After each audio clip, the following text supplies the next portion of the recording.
बिस्मिल्लाहिर्रहमानिर्रहीम अस्सलाम वालेकुम मेरे तमाम दोस्तों भरा उस्मानी ज़रीफ़ आन खुश आमदीद तुसीं देख रहे हैं जी उस्मानी चैनल माशाल्लाह अल्हम्दुलिल्लाह से देख रहे हैं जी खीरे दी जर्मीनेशन खीरे दी तुहानूं असीं जर्मीनेशन चेक करा दी है माशाल्लाह अल्हम्दुलिल्लाह 100% जर्मीनेशन हुई है खीरे दी ये चेक कर सकते हैं। अज असीं गल करांगे खीरे दे हवाले नाल अज असीं खीरे दी मालूमात देंगे तुहानूं खीरा बीज दे लवाई तक तो जर्मीनेशन तक 100% जर्मीनेशन किद्दां लैनी चाहिए खीरे दी ਉਹਨੂੰ ਬੀ ਨੂੰ ਕਿਸ ਤਰ੍ਹਾਂ ਬਚਾਉਣਾ ਚਾਹੀਦਾ ਵਾ ਕੀੜੇ ਮਕੌੜਿਆਂ ਤੋਂ ਚੂਈ ਤੋਂ ਅਸੀਂ ਕਿਹੜਾ ਲਾਹੇ ਅਮਲ ਕੀਤਾ ਵਾ ਜਿਹੜਾ ਸਾਡੀ ਜਿਹੜੀ ਨਾ ਇੰਨੀ 100% ਜਰਮੀਨੇਸ਼ਨ ਆਈ ਆ ਇਹ ਖੀਰੇ ਦੀ ਤੇ ਤੁਸੀਂ ਮਾਸ਼ਾਅੱਲਾ ਦੇਖ ਸਕਦੇ ਹੋ ਨਾਲ ਕਰੇਲੇ ਦੀ ਜਰਮੀਨੇਸ਼ਨ ਹੋ ਗਈ ਹੈ ਤੁਸੀਂ ਚੈੱਕ ਕਰ ਸਕਦੇ ਨੇ ਕਰੇਲਾ ਵੀ ਮਾਸ਼ਾਅੱਲਾ ਇਹਦੀ ਵੀ 100% ਜਰਮੀਨੇਸ਼ਨ ਹੋ ਰਹੀ ਹੈ। ਅਸੀਂ ਪਹਿਲੀ ਗੱਲ ਕਰਾਂਗੇ ਖੀਰੇ ਦਾ ਸਟਰਕਚਰ ਖੜਾ ਕਰਨਾ ਕਿਸ ਤਰ੍ਹਾਂ ਪਹਿਲਾਂ ਸਭ ਤੋਂ ਪਹਿਲਾਂ ਅਮਲ ਕਿਹੜਾ ਕਰਨਾ ਖੀਰੇ ਦੇ ਕਿਹੜਾ ਕੰਮ ਸ਼ੁਰੂ ਕਰਨਾ ਵਾ ਤੇ ਕੋਈ ਦੋ ਸਾਡੇ ਭਰਾ ਮਸ਼ਵਰਾ ਲੈ ਰਹੇ ਸੀ ਕਿ ਖੀਰੇ ਸਭ ਤੋਂ ਪਹਿਲਾਂ ਕਿਹੜਾ ਕੰਮ ਕਰਨਾ ਚਾਹੀਦਾ ਵਾ ਕਿਸ ਤਰ੍ਹਾਂ ਸਟਰਕਚਰ ਲਾਉਣਾ ਚਾਹੀਦਾ ਵਾ। ਹਾਂਜੀ ਅਸੀਂ ਗੱਲ ਕਰਾਂਗੇ ਸਭ ਤੋਂ ਪਹਿਲਾਂ ਜ਼ਮੀਨ ਦੀ ਤਿਆਰੀ ਕਰਨੀ ਅੱਛੇ ਤਰੀਕੇ ਨਾਲ ਜ਼ਮੀਨ ਦੀ ਤਿਆਰੀ ਕਰਕੇ ਫਿਰ ਬੈਡ ਕੱਢਣੇ ਆ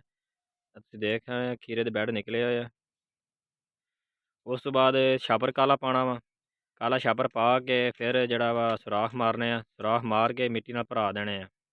ਮਿੱਟੀ ਨਾਲ ਸੁਰਾਖ ਉਸ ਟਾਈਮ ਭਰਾਉਣੇ ਆ ਜਿਸ ਟਾਈਮ ਤੁਸੀਂ ਨਾ ਬੀਂ ਸ਼ਿਫਟ ਕਰਨਾ ਵਾ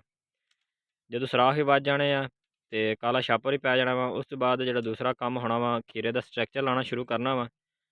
ਖੀਰੇ ਦਾ ਸਟਰਕਚਰ ਲਾਉਣਾ ਜੀ ਅਸੀਂ ਦੇਖ ਸਕਦੇ ਨੇ ਖੀਰੇ ਦੇ ਪੈਪ ਇਹ 10 ਫੁੱਟ ਤੇ ਲੱਗੇ ਹੋਏ ਆ ਇੰਚ ਟੇਨ ਅਸੀਂ ਨਪਾਈ ਦੂਈ ਕਰਕੇ ਤੇ 10 ਫੁੱਟ ਤੇ ਅਸੀਂ ਇਹ ਪੈਪ ਲਾਇਆ ਵਾ ਜਿਹੜਾ ਮੱਥੇ ਵਾਲਾ ਪੈਪ ਸੀ ਸ਼ੁਰੂ ਤੋਂ ਪੈਪ ਆ ਉਹ ਅਸੀਂ ਲਾਇਆ 5 ਫੁੱਟ ਤੇ ਕਿਉਂ ਜੇ ਜਿਹੜਾ ਫਾਸਲਾ ਜਿਹੜਾ ਨਾ ਛਾਪਰ ਦਾ ਜਿਹੜਾ ਫਰੰਟ ਦਾ ਜਿਹੜਾ ਪੈਪ ਹੁੰਦਾ ਵਾ 5 ਫੁੱਟ ਰੱਖੀ ਦਾ ਫਾਸਲਾ ਸੀ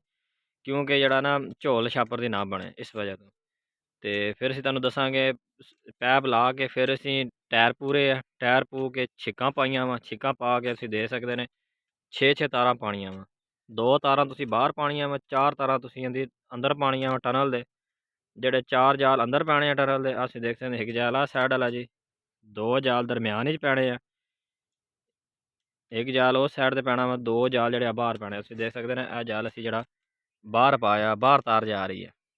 ਠੀਕ ਹੈ ਜੀ। ਇਹ ਪਾ ਕੇ ਜਾਲ ਬੰਨ ਕੇ ਫਿਰ ਤੁਸੀਂ ਬੀਨ ਸ਼ਿਫਟ ਕਰਨਾ ਵਾ ਬੀਨ ਸ਼ਿਫਟ ਕਰਕੇ ਨਾਲ ਹੀ ਛਾਪਰ ਪਾ ਦੇਣਾ ਵਾ। ਹੁਣ ਅਸੀਂ ਮੇਨ ਗੱਲ ਕਰਾਂਗੇ ਜੀ ਦੂਸਰਾ ਇਹਦੀ ਜਰਮੀਨੇਸ਼ਨ ਮੁਕੰਮਲ ਕਿਸ ਤਰ੍ਹਾਂ ਕਰਾਉਣੀ ਹੈ ਬੀਨ ਲਾ ਕੇ ਤੁਸੀਂ ਜਰਮੀਨੇਸ਼ਨ ਇਸ ਤਰ੍ਹਾਂ ਮੁਕੰਮਲ ਕਰਾਉਣੀ ਹੈ ਕਿ ਅਗਰ ਤੁਹਾਨੂੰ ਮਾਰਕੀਟ 'ਚ ਥਿਮਟ ਸਵਾਤ ਐਗਰੋ ਦੀ ਅਵੇਲੇਬਲ ਆ ਉਹ ਤੁਸੀਂ ਫੀ ਬੈਗ ਕਿਲੇ ਨੂੰ ਵੀ ਛੱਟਾ ਮਾਰ ਦੇਣਾ ਇੱਕ ਦੋ ਦੀ ਬਦਬੂ ਬਹੁਤ ਹੁੰਦੀ ਆ ਉਸ ਲਿਹਾਜ਼ ਨਾਲ ਇੱਕ ਤਾਂ ਕੀੜੇ ਵੀ ਨਹੀਂ ਆਉਣਗੇ ਉਹ ਚੂਹੀ ਵੀ ਨਹੀਂ ਆਉਣੀ ਉਸ ਅਗਰ ਤੁਹਾਡੇ ਕੋਲ ਉਹ ਨਹੀਂ ਮਿਲ ਰਹੀ ਫਿਰ ਇੱਕ ਡਾਇਨਾਮੇਟ ਦਵਾਈ ਦਾ ਨਾਂ ਜ਼ਹਿਰ ਆ ਉਹ ਤੁਸੀਂ ਵਿੱਚ ਸਪਰੇਅ ਕਰ ਦਿਓ ਉਹਦੀ ਬਹੁਤ ਆ